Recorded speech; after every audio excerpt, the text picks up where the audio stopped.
Almost a decade after its release, Grand Theft Auto V is still making waves in meme culture.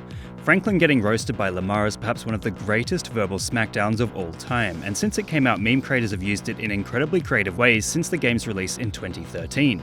In 2020, we're seeing a huge resurgence of the scene with an ever-changing roster of different pop culture icons modded into the game and roasting Franklin constantly.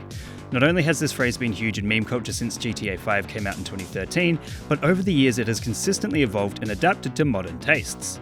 Given the extremely competent modding community in GTA 5, it's been pretty simple for any talented meme creator to voice over any character replacing Lamar and make it seem as if these pop culture icons were alive and real in San Andreas. Whilst there have been plenty of examples of this scene being used in meme culture throughout the years, it would appear one of the most popular memes pushing its recent resurgence was that of YouTube user Tyler NY's dub of the scene back in October. He titled it British Lamar, which took the current trend of making fun of British accents. Later on, this British dub would be applied in early December to Harry Potter Roasts Franklin Calmly by YouTube user Hit Content Productions, which helped to send the trend skyrocketing into the mainstream. One of the coolest things to come from Lamar's speech is the phrase "yee yee ass," which seems to be a thing the voice actor made up on the spot. It's pretty likely the words "yee yee ass" have now made their way into the internet's constantly evolving lexicon, which is a great example of how meme culture changes the way people think and speak.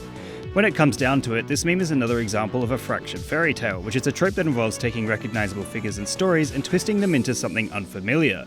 Meme culture is extremely good at doing this, and in a sense we get a double whammy here. So many people are already familiar with the story from GTA 5, or at least this scene, so to put an entirely different character in it changes not only the story of that character, but also the story of GTA 5. Modding different characters into games is something that has happened since gaming got big in the 80s, a good example of which being the Smurfs into Castle Wolfenstein to make Smurfenstein.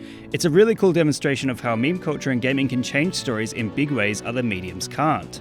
You wouldn't be watching Harry Potter only for Lamar to appear and roast the shit out of him, but I bet people would pay good money to see it, which is why this sort of content appears so often. What meme would you guys like me to give a lesson in next? Let me know in the comments below. And remember, like and subscribe!